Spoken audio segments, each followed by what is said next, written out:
Classes में आपका स्वागत है। आज हम अपने इस वीडियो के माध्यम से आप लोगों को साधारण मापक उपकरण के बारे में बताएंगे। तो शुरू करते हैं। जैसा कि फर्स्ट नंबर पे स्टील रूल। स्टील रूल किसी भी कुशल कारीगर के लिए बहुत ही आवश्यक होता है। जब वह कारीगर किसी भी वर्कशॉप या फिर प्लांट में किसी मशीनी पुर्जे का निर्माण करता है, उस टाइम पे मेजरिंग के लिए प्रथम नंबर स्टील रूल का ही नाम आता है। तो इसका इंट्रोडक्शन देख लेते हैं। यह प्रत्यक्ष मापी उपकरण है जिसे स्टेनलेस स्टील व हाई कार्बन स्टील से बनाया जाता है। इसका प्रयोग जाब अथवा कार्य का माप लेने या जांच करने के लिए किया जाता है। इस पर इंच एवं सेंटीमीटर के निशान बने होते हैं। तो ये हो गई एक सिंपल सी इसकी परिभाषा। इसमें क्या क्या है वो चीजें हम अब इस एग्जाम्पल के माध्यम से बताएंगे। हमारे पास भी जैसा कि ये छोटा सा स्टील रूल है जो कि 15 सेंटीमीटर का है। अगर इंच में देखें तो 6 इंच का है। इसमें जो भी मापांक लिखे हुए हैं उसी के बारे में हम थोड़ा सा इस एग्जाम्पल के माध्यम से देख लेते हैं। वो छोटी छोटी बातें जो होती हैं वो बेहद जरूरी हैं आप लोगों को जानना। तो हम बताते हैं इसके बारे में। जैसा कि अगर आपसे पूछा जाए कि स्टील रूल में लीस्ट काउंट मीट्रिक पद्धति में 0.5 कैसे, तो इसको हम यहाँ पे समझ लेते हैं। क्योंकि स्टील रूल के एक तरफ जो निशान बने होते हैं वो सेंटीमीटर में होते हैं, जबकि दूसरे साइड पे जो निशान बने होते हैं वो इंच में होते हैं। तो सेंटीमीटर में कैसे हैं देख लेते हैं। हमको मालूम है कि 10 1 2 3 4 5 6 7 8 9 और ये 10 mm बराबर 1 सेंटीमीटर। यहाँ 1 लिखा होगा। इसी तरह 1 2 3 4 5 6 7 8 9 10 यहाँ 2 लिखा होगा। इसी तरह ये क्रमशः बढ़ता हुआ यहाँ 15 सेंटीमीटर में हो जाएगा। अब यहाँ पे 1-1 सेंटीमीटर के निशान दिख रहे हैं, लेकिन कुछ दूरी तक इसमें आधे आधे निशान भी बने होते हैं इनके बीच में, जिनको कि आधा सेंटीमीटर बोलते हैं। तो इस स्टील आधा mm बोलते हैं। तो इस स्टील रूल के माध्यम से सबसे छोटी जो माप है वह 0.5 mm ली जा सकती है। इसी तरह इंच में देखते हैं। इंच में लिस्ट काउंट 1/64 इंच कैसे होगी वो भी देख लेते हैं। हम अगर यहां तक की माप लें, यहां तक 1 इंच है, 1 इंच। अब 1/64 है तो स्वाभाविक सी बात होगी कि इस 1 इंच की दूरी को 64 भागों में डिवाइड किया गया है। तो इसके लिए पहले 1/8, फिर 1/16, फिर 1/32, फिर 1/64 ऐसे डिवाइडेशन करते हैं इसमें। तो जैसे 1 2 3 4 5 6 7 और ये 8, हम कहते हैं 8 ये यहाँ है, 1 इंच यहाँ। तो ये 8 भाग हो गए। इसी तरह से इनके भी भाग करेंगे।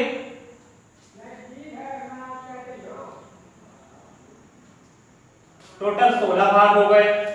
इसी तरह फिर इनके आधे आधे भाग करेंगे।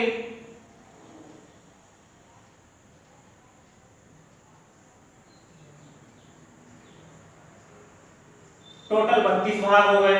फिर इनमें जो भाग आएंगे उनको भी फिर आधा आधा करेंगे।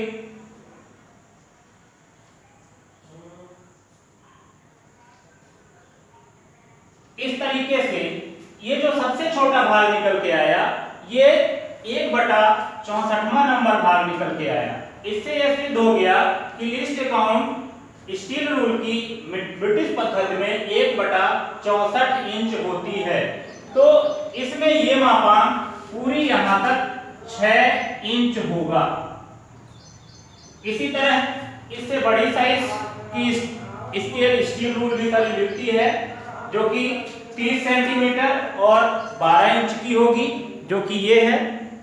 दूसरा प्रकार है ट्राई स्क्वायर, जिसको कि हिंदी में गुनिया कहते हैं। जैसा कि इसका नाम है उसी प्रकार इसका काम भी है। किसी भी कुशल कारीगर के लिए ये काफी हेल्पफुल होता है। यह इसकी परिभाषा देख लेते हैं। यह एक मापी व चेकिंग टूल है। मापी भी है और चेकिंग जांच करने वाला भी टूल है।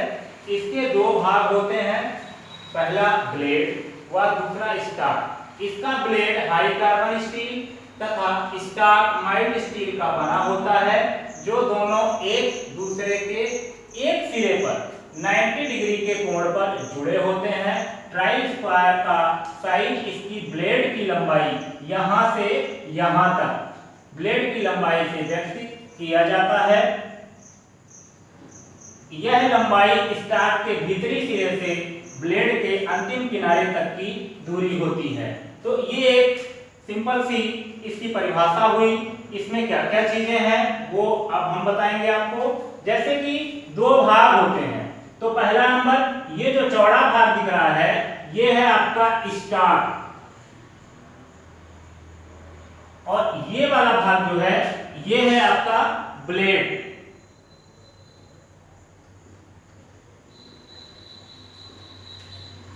दो रिक्तों के माध्यम से यह बिल्कुल 90 डिग्री के कोण पर सेट होता है। यहां पर जो कोण बनेगा वो 90 डिग्री का बनेगा। अब एक कुशल कारीगर इसका प्रयोग कैसे करता है? थोड़ी देर के लिए जैसे हम किसी जाब, ये कोई जाब है, इसके यहां का कोण 90 डिग्री, चारों किनारों पे 90 डिग्री का कोण बनाना पड़ेगा, तब तो ये चीजें हमारी स्क्वायर में होगी या आयताकार होगी। तो इस 90 डिग्री को चेक करने के लिए इस ट्राई स्क्वायर का प्रयोग करते हैं। दूसरा नंबर, ये कितना समतल है उसकी समतलता को भी चेक करने के लिए ट्राई स्क्वायर का प्रयोग करते हैं। ये एक कुशल कारीगर के लिए बहुत ही महत्वपूर्ण उपकरण है। इसके माध्यम से बहुत सी जांचें भी की जा सकती हैं, मापें भी ली जा सकती हैं। कुछ ऐसे भी ट्राई स्क्वायर होते हैं जिनमें यहाँ मापें भी लिखी होती हैं, ऐसे। फिर इसका जो साइज है, अब इसमें कभी कभार क्वेश्चन भी आ जाते हैं, छोटे छोटे क्वेश्चन जिनको कि हम निगलेक्ट कर देते हैं, ज्यादा ध्यान में रखते नहीं, लेकिन वो क्वेश्चन काफी महत्वपूर्ण क्वेश्चन होते हैं, उनके बारे में हम जरूर ध्यान रखें। जैसा कि इसका साइज कहां से कहां तक लिया जाता है, तो इसके साइज के लिए हमने यहाँ पे लिखा हुआ है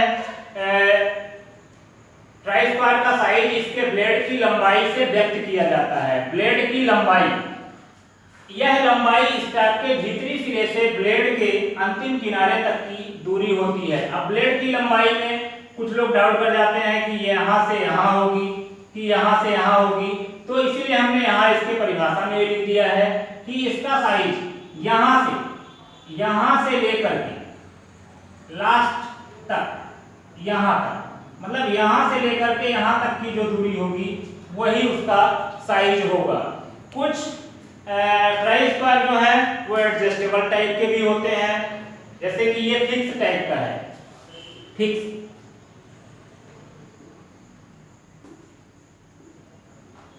फिक्स टाइप। इसके स्टॉक को हम ब्लेड पर कहीं सेट नहीं कर सकते, एक बार जैसे ये सेट हो गया सेम उसी प्रकार रहेगा। दूसरा नंबर एडजस्टेबल टाइप, जिसको कि समायोज्य ट्राई स्क्वायर बोलेंगे, उसके स्टॉक को हम ब्लेड में कहीं पर भी सेट कर सकते हैं।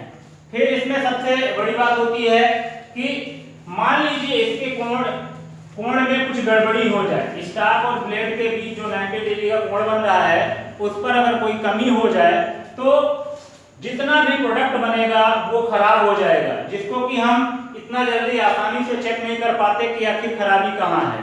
कारीगर अपने हिसाब से बहुत अच्छी मेहनत करके बहुत अच्छी माप के अकॉर्डिंग जाब को बनाता है, लेकिन इसकी 90 डिग्री खराब हो जाने से या तो ज्यादा हो गया, कम हो गया, तो जाब काफी गलत बनता है। तो इस ट्राई स्क्वायर की यथार्थता को चेक करने के लिए भी सिस्टम है। तो उसमें देखते हैं, जैसे सरफेस प्लेट है, सरफेस प्लेट पर अगर दो ट्राई स्क्वायर अगर ऐसे लगा दें,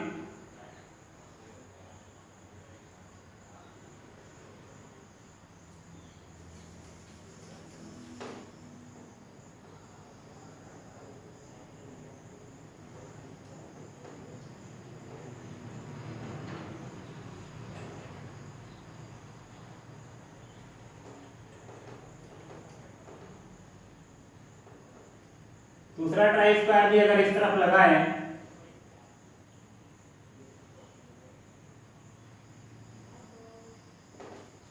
तो दोनों की ये ब्लेड वाली सतह आपस में चिपकनी चाहिए, तब तो ये पता चल पाता है कि इस ट्राई स्क्वायर का ये ब्लेड का जो स्टाक के साथ एंगल है वो 90 डिग्री पर है कि नहीं है। अगर इसका ये किनारा चिपक जाए, ये किनारा खुला रह जाए, तब ये सिद्ध हो जाता है कि ट्राई स्क्वायर में खराबी है। इसके लिए एक ट्राई स्क्वायर अपना सही होना चाहिए, जिसको कि मास्टर ट्राई स्क्वायर कहेंगे। ये हमारे पास एक ट्राई स्क्वायर है जो कि सिंपल ट्राई स्क्वायर है। इससे भी बड़े साइज के ट्राई स्क्वायर आते हैं, इस पे कोई ब्लेड पर मार्किंग नहीं है, जबकि यहाँ कुछ ट्राई स्क्वायरों में निशान भी बने होते हैं इंच में या सेंटीमीटर में।